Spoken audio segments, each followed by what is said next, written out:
Tonight, Washington's most glamorous political media event turned into a scene of panic, confusion, and fear. What was supposed to be a carefully staged night of speeches, symbolism, and power networking at the White House Correspondents Dinner instead became breaking news for the worst possible reason. Gunfire at the very hotel hosting the President of the United States, cabinet members, diplomats, and some of the most recognizable names in American journalism.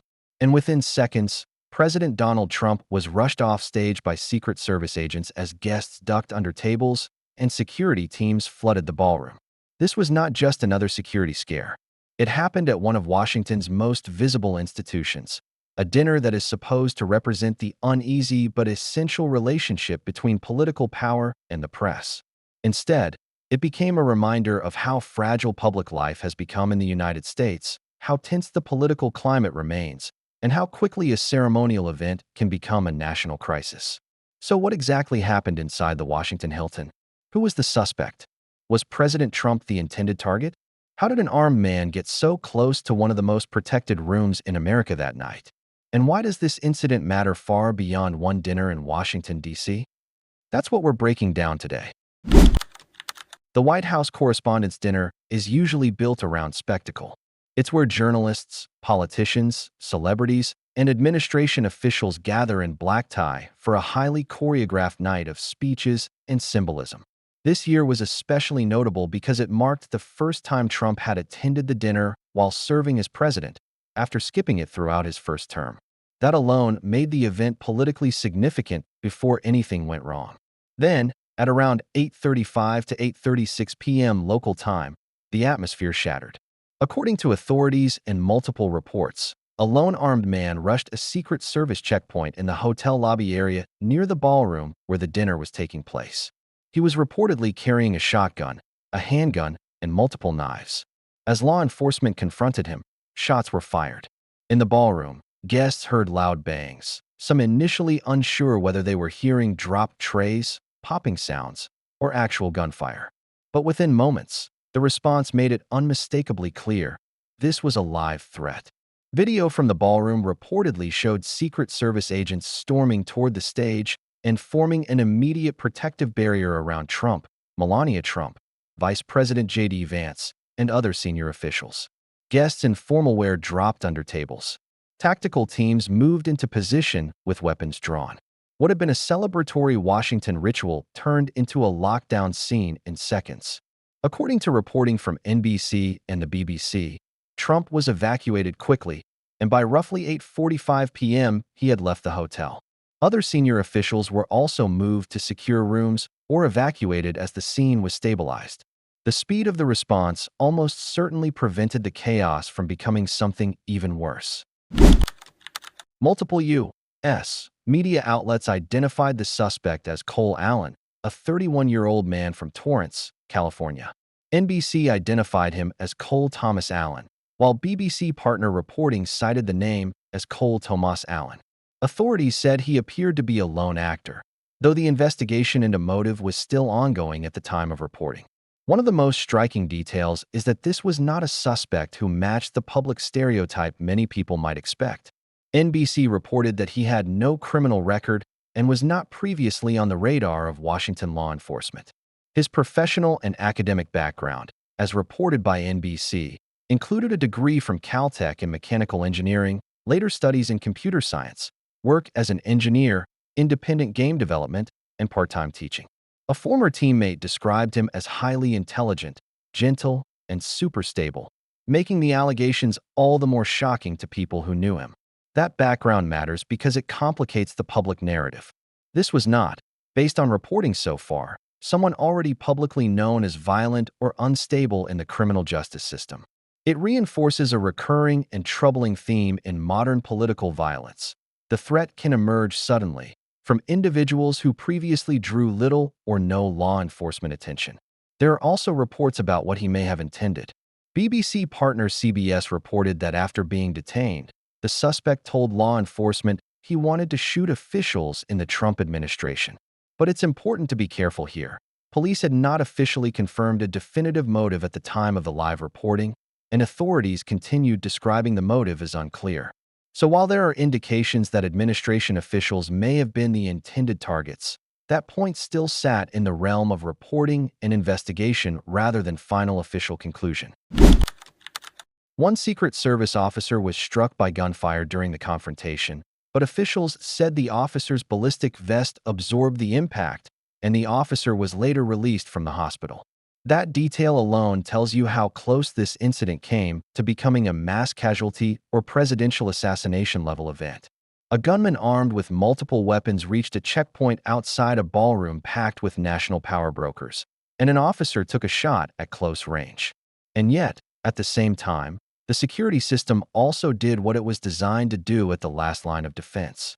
According to officials quoted by Le Monde, the checkpoint that the suspect tried to charge was right outside the ballroom, and because that checkpoint held, no dignitaries or dinner guests were physically harmed. Secret Service officials argued that the threat was stopped at first contact and that the president and top officials were evacuated effectively. So was this a security failure or a security success? In reality, it may have been both. It was a failure in the sense that an armed hotel guest appears to have gotten deep enough into the venue environment to create a direct, immediate threat near a presidential event. But it was also a success in the sense that the final protective perimeter worked.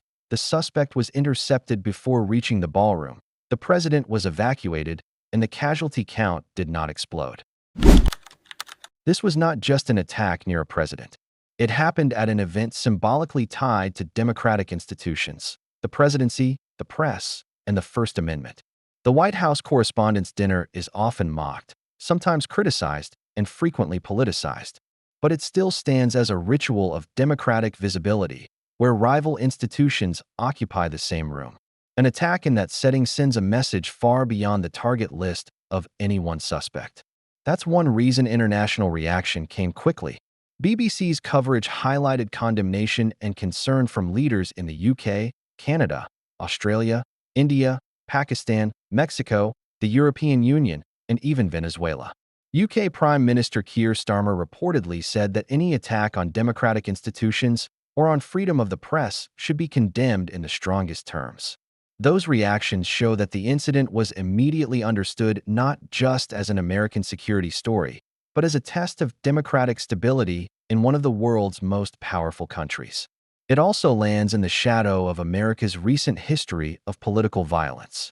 Trump himself referenced the 2024 assassination attempt in Butler, Pennsylvania, and suggested that security performed better here than it did there.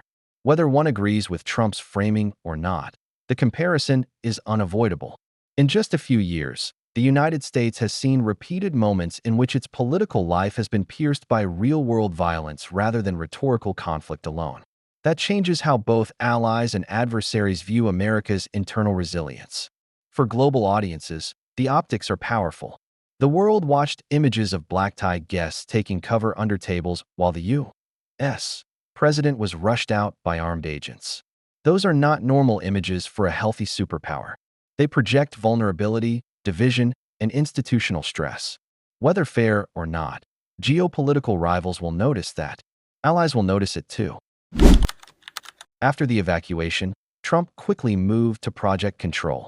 According to several reports, he posted on Truth Social that the suspect had been apprehended and later said the event would be rescheduled.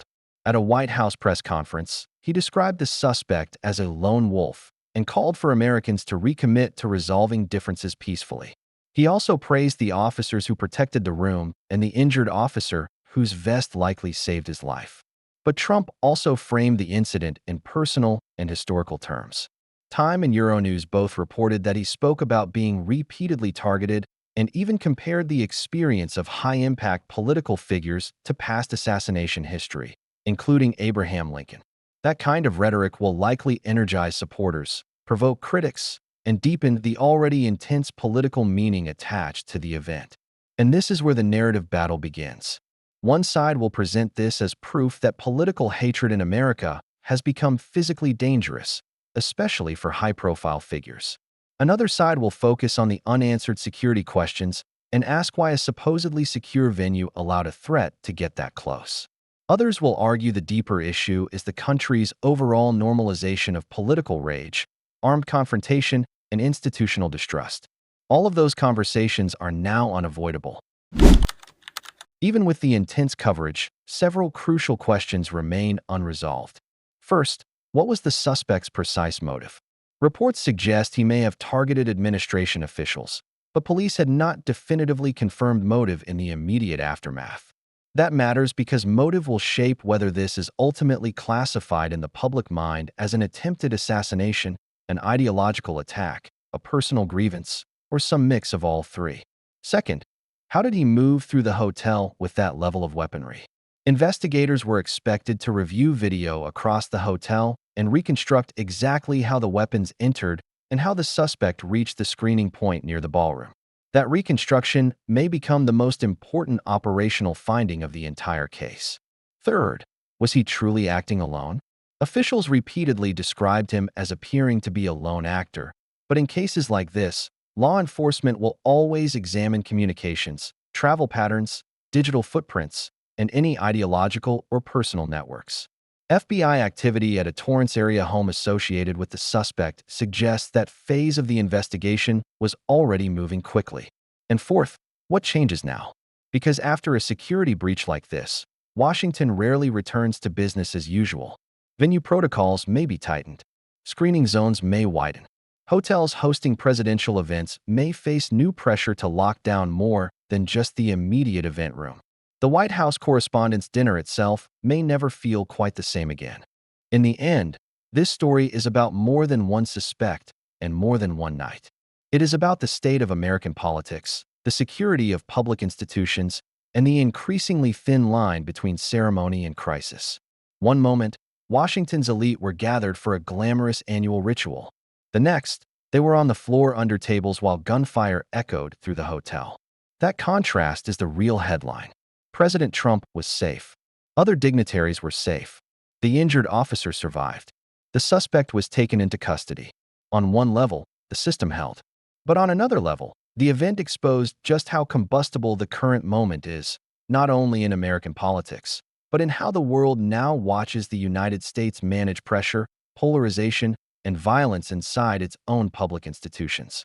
And the biggest question now is not only what happened that night, but what this moment tells us about the country that experienced it. If political events in the capital of the United States can turn into scenes like this, then the implications reach far beyond Washington. They reach into the future of democratic stability, political rhetoric, and the global image of American power itself.